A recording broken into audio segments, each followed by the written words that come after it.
भारत में जिसने कठोर शरिया कानून लागू किया, जजिया कर लगवाया, काशी विश्वनाथ मंदिर को तोड़ा, इतिहास में इसके प्रमाण हैं। छत्रपति शिवाजी महाराज का कई बार अपमान किया, यातना देकर छत्रपति संभाजी महाराज 40 दिनों तक जिनको यातना दी गई और उसके बाद उनकी हत्या कर दी गई। सिखों के 9वें गुरु तेग बहादुर की जिसने हत्या की हो क्रूरता के साथ, अपने पिता शाहजहां को जिसने आगरा के किले में अपने पिता को, एक वो श्री राम थे जिन्होंने अपनी गद्दी भाई के लिए त्याग दी, और एक औरंगजेब जिसको लेकर इतना ज्यादा महिमा मंडन हो रहा है, अपने पिता को जिसने मार दिया था, अपने भाइयों को जिसने मरवा दिया था और फिर उसको घुमाया गया अलग अलग सड़कों पर। उस औरंगजेब की जब हम वकालत करते हैं ना, तो सवाल पूछना चाहिए, अपने पिता के साथ इतनी क्रूरता कौन कर सकता है सत्ता के लिए? इसीलिए श्री राम का उदाहरण दिया जाता है। गद्दी छोड़कर 14 सालों का उन्होंने वनवास झेला था और बैठकर हम औरंगजेब की वकालत करते हैं। बोलिए अनुमा जी, और प्लीज व्यक्तिगत टिप्पणी में बात ही नहीं कर रही हूँ। ये तो मुद्दा बीजेपी का लाया हुआ है, मुद्दा तो वोटर आईडी का। अरे अबू आजमी का लाया हुआ है, आपके सहयोगी समाजवादी पार्टी के। ये कोई सारे मुद्दे होते हैं, ये तो सब आप इतिहास में पढ़ चुके हैं ना, जो आप बता रही है उसकी क्या जरूरत है? इमरान मसूद आपके सांसद ने बोला था, खूब तारीफें की थी भाई, उनकी खूब तारीफें की थी। औरंगजेब आज का अखंड भारत का प्रतीक था औरंगजेब, आज भारत सांसद है, देश में उन्होंने बोला औरंगजेब था। के होने नहीं होने से कोई फर्क नहीं पड़ता, रोजगार होने से कोई फर्क नहीं पड़ता। रोजगार आप आराम से रहिए, मुझे दुखद लगता है कभी आप मुंबई पे कोई एक्शन नहीं ले सकती, मेरा सिर्फ इतना कभी बांग्लादेश कभी आप उम्र पर टिप्पणी कर रही हैं, कभी आप डॉक्टर को दिखाने की बात कर रही हैं, फिर कह रही हैं बदजुबानी उधर से हो रही है। ये क्या बात हुई अनुमा आचार्य जी? वायु प्रदूषण में हम सबसे आतंकियों को लाते हैं यहाँ। मुद्दा यह है कि कुश्ती महासंघ को दोबारा बहाल कर दिया गया।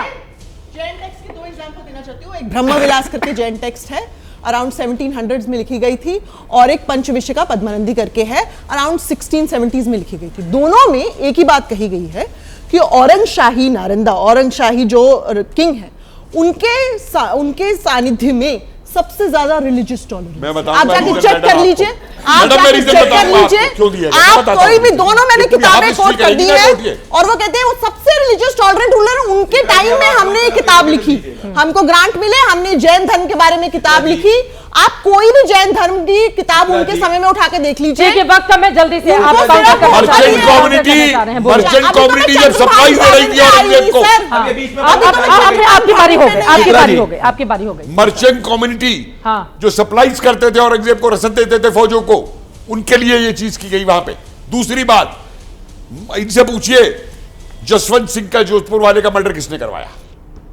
जो मैंने म्यूजिशियंस का आपको एग्जांपल दिया वो किसने किया? आप ही बता दीजिए, टाइम नहीं है ना। मैं औरंगजेब ने मनु सिंह को क्यों नहीं कोट करती? इन्होंने इतने ग्रंथ कोट कर दिए, एक बार इनके मुंह से मनु सिंह नहीं निकला है। चंद्रभान ब्राह्मण को क्यों नहीं कोट करते? बर्नियर नहीं निकला इनके मुंह से, एक बार मुंह से उनसे बढ़िया ये पार्टी लाइन लेके आएगी, इतिहास की बात नहीं करेगी। चंद्रभान ब्राह्मण ने तो देखा ना, एक साइड पे आएगी, इनके मुंह से एक जाति नहीं निकलेगी कि औरंगजेब ने, एक जाति नहीं निकलेगी कि, और मैं मानता हूँ अपने बारे में आपने बोल लिया, एक जाति आपने बोल लिया है, आपने बोल लिया है।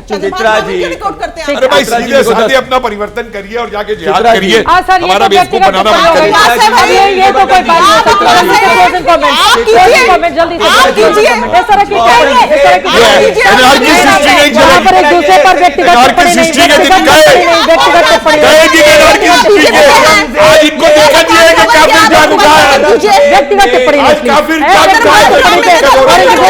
व्यक्तिगत टिप्पणी हमारे काशी, या फिर बीच में बोलना चालू हो गई। औरंगजेब ने हमारे काशी विश्वनाथ मंदिर को तोड़, फिर बीच में बोलना चालू हो गई, फिर ये बोली, ये तरीका नहीं हो सकता है। ये तरीका रुचिका शर्मा, ये तरीका ये तरीका नहीं हो सकता है। रुचिका जी, ये तरीका नहीं हो सकता है। रुचिका शर्मा, ये तरीका नहीं हो सकता है। ये जैक्सन बैक कर रही है, इन्होंने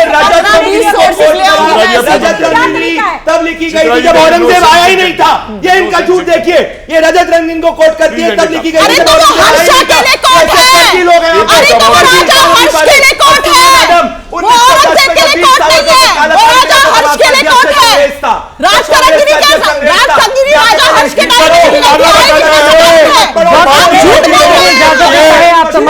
दोनों का बहुत धन्यवाद चर्चा का हिस्सा बनने के लिए। कुल मिलाकर औरंगजेब नाम का ये जो गड़े मुर्दे उखाड़ना बार बार एक कहावत के तौर पर हम इस्तेमाल करते हैं, मुझे लगता है रुचिका शर्मा थोड़ा कंट्रोल रखना चाहिए। वाइंड अप हो गई हैं आप और यहाँ पर झगड़ा करने के लिए, ठीक है, आप ही बिल्कुल सच बोल रहे हैं, ये बात भी तो नहीं माना जा सकता ना।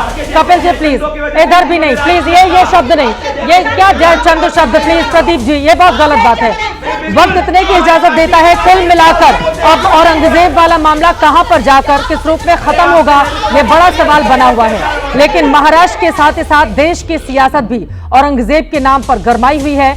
गड़े मुर्दे उखाड़ने का काम अबू आजमी ने किया था, खत्म कौन करेगा, इस पर रहेगी एबीपी न्यूज की नजर।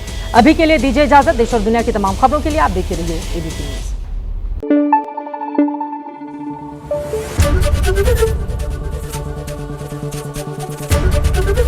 एबीपी न्यूज आपको रखे आगे।